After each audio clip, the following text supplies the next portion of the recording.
నేను నీకు శిక్ష పడేలా చేస్తాను సాగర్. ఉరికంభం ఎక్కిస్తాను నిన్ను.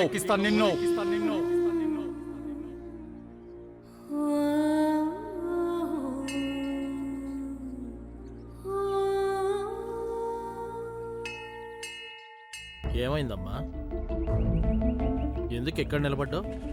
లోపలికి వెళ్ళి దర్శనం చేసుకో. లేదు పూజారి గారు, ఈ మధ్య నాకు ఆయనకి అస్సలు పడ్డం లేదు. భగవంతుడికి అందరూ ఒక్కటేనమ్మా. లోపలికొచ్చి నీ కోరికేమిటో చెప్పు.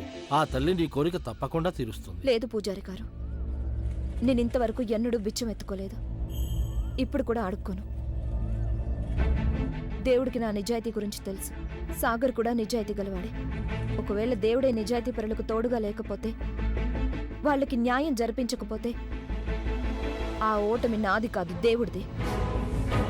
ఇది ఆ దేవుడికే ఒక పరీక్ష. చూద్దాం ఆ దేవుడు ఉత్తీర్ణుడు అవుతాడో లేదో.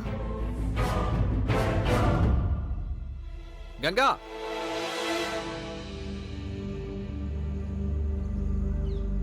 సాగర్కి అనుకూలంగా ఒక ఆధారం దొరికింది. ఏంటి ఆధారం సార్? Jahnavi postmortem report. నువ్వే చదివి చూడు. It's shocking.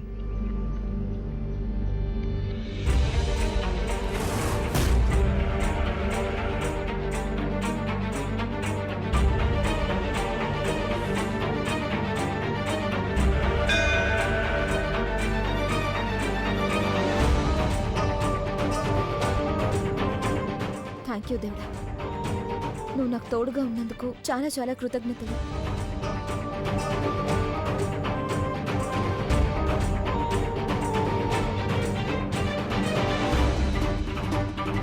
అరే గంగా, ఎక్కడికి వెళ్తున్నావు? సాగర్ దగ్గరికి, తనకు చూపించడానికి.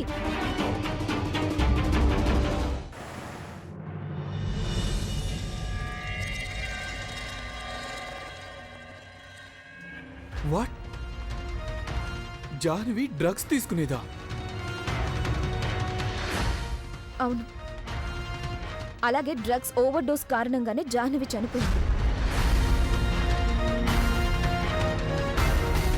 హరే రామ హరే కృష్ణ, ఇదంతా నిజమేనా? అవునత్తయ్య గారు, అందుకేనేమో రోజంతా నిద్రపోతూ ఉండేది, విచిత్రంగా ప్రవర్తించేది. అందుకే ఆ రోజు కిచెన్లో సరిగ్గా పనిచేయలేకపోయింది, కూరగాయలు కూడా సరిగ్గా తరగలేకపోయింది. ఒక రోజైతే తను మాత్రలు వేసుకోవడం చూశాను. నేను అడిగేసరికి ఏం చెప్పిందంటే నిద్ర మాత్రలు అంది. మరైతే నువ్వు ఆ సంగతి చెప్పనేలేదేం కొడలా? అంటే మన కళ్ళు కప్పి ఆ పిల్ల మత్తు పదార్థాలు తీసుకుంటూ ఉంటే మనం అది గుర్తించలేకపోయామా? ఇది రొటీన్ చెకప్ కదా, ప్రతి వారం చేయించుకోవాలి. నేను చేయించుకోను. Calm down Jahnavi, calm down. నేను చెప్పేది ఒకసారి. నాకేం కాలేదని చెప్తున్నాను కదా. నాకేం బోధపడటం లేదు. నాకు అర్థం కానిది ఏంటంటే జాహ్నవి డ్రగ్స్ తీసుకునేదా? అమ్మా, అలాంటి వాళ్ళది నిజమైన ప్రేమ కాదు, అది వ్యామోహం. ఎగ్జాక్ట్లీ చిన్నత్త, నిజంగా ప్రేమించుకున్న వాళ్ళు అలా చేయరు. ఎంత మనసు విరిగిపోతే కన్న కూతుర్ని పట్టుకొని మా దృష్టిలో చచ్చిపోయా ఉంటుందా తల్లి? అది సరే అమ్మా, తన కూతురుతో తన మాట అనేటప్పుడు ఆమె మాటల్లో వ్యథ, కళ్ళల్లో బాధ గమనించావమ్మా? పెద్దబాబుకు బర్త్డే విషెస్ చెప్పు కూడా వెళ్ళాం కదా. ఊరికే ఎలా కాలిపోతుంది? మంట పెడితేనో పడితేనో తగలబడుతుంది.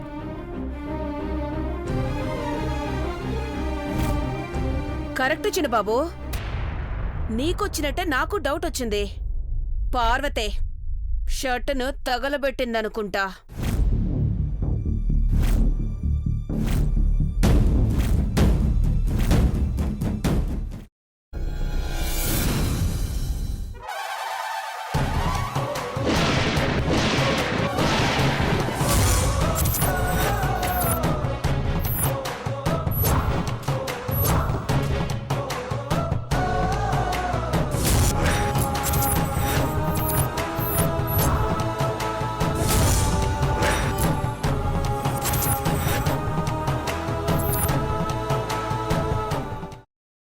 తర్వాత పొట్టు తీసేసి చాప్ చేసి పక్కన పెట్టుకోవాలి. ఒక ప్యాన్లో కొద్దిగా నూనె వేడి చేసి అందులో ఆవాలు, మినప్పప్పు, శనగపప్పు, కరివేపాకు, సన్నగా తరిగి పెట్టుకున్న ఉల్లిపాయలు వేసుకుని 1 నిమిషం పాటు వేయించుకోవాలి. ఆ తర్వాత కాల్చి కట్ చేసి పెట్టుకున్న వంకాయని కూడా అందులో వేసుకుని బాగా మిక్స్ చేసి బౌల్లోకి ట్రాన్స్ఫర్ చేసుకుని అందులో తగినంత చిక్కటి పెరుగు లేదా పల్చటి పెరుగు వేసుకుని మిక్స్ చేసి అన్నంతో కానివ్వండి, చపాతీతో కానివ్వండి సర్వ్ చేసినా చాలా బాగుంటుంది.